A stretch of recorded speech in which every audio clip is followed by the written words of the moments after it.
ជំរាបសួរបងប្អូនជាទីស្រឡាញ់ទាំងអស់គ្នាថ្ងៃនេះខ្ញុំបានធ្វើដំណើរជាមួយនឹងបងស្រីឃើញលោកអ៊ំគាត់អង្គុយក្បែរខ្ទមកំសត់របស់គាត់ហើយក៏បានចុះមកសួរសុខទុក្ខដល់លោកអ៊ំគាត់បានរៀបរាប់រឿងរ៉ាវជាច្រើនអំពីជីវិតរបស់គាត់ហើយខ្ញុំក៏សូមអញ្ជើញបងប្អូនមកស្ដាប់នៅដំណើររឿងនៃការតស៊ូរបស់លោកអ៊ំជាមួយគ្នាហើយដែលការជួបគាត់ចៃដន្យខ្ញុំអត់មានអីនៅនឹងខ្លួនទេគឺមានតែក្រមាមួយហើយក៏ជូនលុយ 20,000 ទៅកាន់លោកអ៊ំ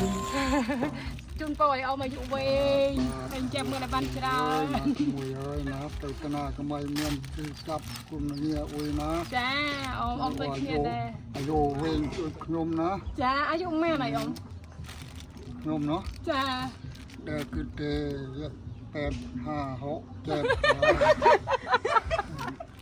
ដែលគឺទេដែលគឺក៏ព្រួយចិត្តអត់គិតអាយុតែខ្លៃព្រួយចិត្តអត់ដឹងតែ856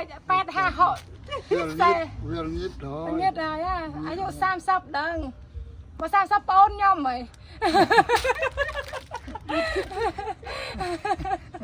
ចាំមិនថាខ្ជិលគិតមានបានទូនបានអូចុះនោះមិនឯងញ៉ាបាទនេះឯងចុះមានប្រព័ន្ធនេះប្រព័ន្ធហាត់ចូលយូរហើយប្រព័ន្ធស្រាប់ចូលយូរនោះម្នាក់ឯងមានយកប្រព័ន្ធមួយទៀតទេយកនេះប្រព័ន្ធមួយទៀតណាអូនឯងបើកាធ្វើទ្រង់ចុះបានណាដល់ម៉ៃឲ្យហូបចេះគេដាំខ្លួនឯងភ្លេកវាលនេះទៅទៀតមើលចាំមើលខ្ញុំឃើញអត់អត់មើលខ្ញុំឃើញអត់ឃើញឯងក៏ប៉ុន្តែស្អាតអត់ទុំទុំចុះស្អាតអត់និយាយខ្លាំងក៏លឺស្អាតអត់ខ្ញុំស្អាតអត់អូដែរអត់អូចាំភ្លេភ្លឺហើយបាទមកមើលគិតបេតេននេះអ៊ំនំហូបទូហូបលេងនេះឯងហូបមានកន្លងចាហូបមានកន្លងនំចាស់ដាក់ចូលក្នុងមាត់ទៅរលាយអស់រលាយខ្ញុំក៏បាននិយាយលេងជាមួយនឹងលោកអ៊ំសើចកាក់ក្អាយជាមួយគ្នាហើយក៏បាន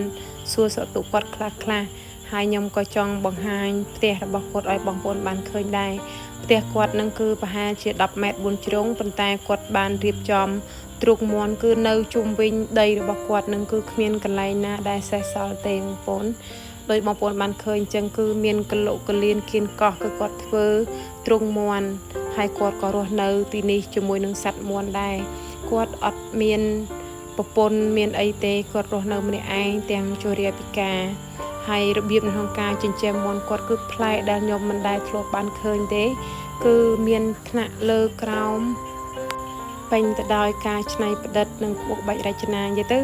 បែបផ្សេងប្លែកអញ្ចឹងណាបងប្អូនគាត់ធ្វើទៅតាមសមត្ថភាពរបស់គាត់ហើយនេះជាផ្ទះបាយរបស់លោកអ៊ំគាត់ដាំបាយខ្លួនឯងគឺដាំពីព្រឹកហូបដល់ពេលល្ងាចអត់មានប្រពន្ធកូនណាមករៀបចំបាយទឹកឲ្យគាត់ទេគាត់រស់នៅក្នុងជីវិតបែបនេះគឺ10ឆ្នាំជាងហើយក្រឡេកមើលខាងនេះគឺកន្លែងគេងរបស់លោកអ៊ំកន្លែងគេងរបស់គាត់នេះគឺគាត់គេងជាមួយនឹងមាន់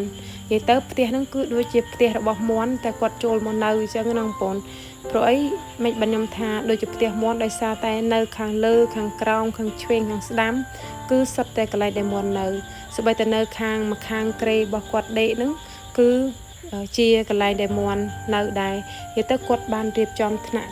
មានលំដាប់តាមប្រភេទមាន់ទៅកាត់កូនមាន់ធំមាន់ចតុងមាន់ចទៅអីចឹងទៅចំណែកនៅខាងលើមុខរបស់គាត់ក៏មានជណ្ដើរសម្រាប់ឲ្យមាន់ដេកដែរហើយលោកអ៊ំក៏ដេកនៅខាងក្រោម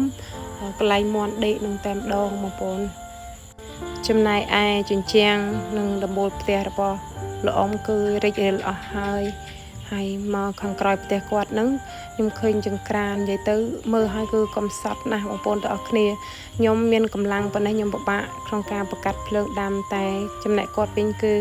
ចាស់ហើយក៏ឈឺទៀតកងខ្នងទៀតប៉ុន្តែគាត់បែរជាមកដាំបាយហូបចុកដោយខ្លួនឯងនៅពេលដែលខ្ញុំមកមើលជុំវិញផ្ទះរបស់លោកអ៊ំខ្ញុំឃើញថាទោះបីជាគាត់ចូលរាពិការរស់នៅម្នាក់ឯងប៉ុន្តែ ការរៀបចំផ្ទះរបស់គាត់នឹងខ្ញុំអាចនិយាយថាមានសម្ដាប់ធ្នាប់ដែរបងប្អូនឃើញឯគាត់រស់នៅជាមួយនឹងសត្វមាន់មែនប៉ុន្តែការរៀបចំផ្ទះគាត់មានរបៀបមានអីចឹងណាវាអត់មានសម្រាមអីរញ៉េរញ៉ៃទេហើយការរៀបចំចិណ្ដើមមាន់ផ្ទះមាន់ចូលទៅតាមបន្ទប់របស់មាន់ហ្នឹងគឺវាពេញទៅដោយការច្នៃប្រឌិតអស្ចារ្យតែម្ដងហើយចំណែកឯខ្ញុំវិញហ្នឹងគឺខ្ញុំដើរចូលក្នុងផ្ទះគាត់ហ្នឹងគឺខ្ញុំដើរត្រង់អត់បានទេដោយសារតែវាទាប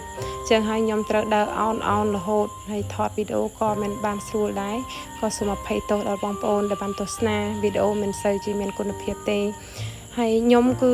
មានចិត្តកោតស្ញប់ស្ញើហើយគួរឲ្យគោរពដល់លោកអ៊ំខ្លាំងណាស់តែគាត់មានជីវិតដែលលំបាកលំបិនវេទនាកំសត់ទរគតរស់នៅម្នាក់ឯងគ្មានទីពឹងតែគាត់បានតស៊ូនៅក្នុងជីវិតមួយនេះដែលគាត់មានបានបោះបង់ចោលជីវិតរបស់គាត់ចឹងណាបងប្អូនហើយខ្ញុំក៏នឹងមកលេងគាត់ម្ដងទៀតដែរដែលគម្រោងនឹងរៀបចំសម្ភារៈខ្លះមកជូនគាត់អញ្ចឹងបើសិនជាបងប្អូនមានចិត្តសទ្ធាក្នុងការជួយដល់លោកអ៊ំតាក់ទងមក Telegram របស់ខ្ញុំក៏ដូចជាភូមិឃុំនៅខាងក្រោមបានផងដែរអរគុណ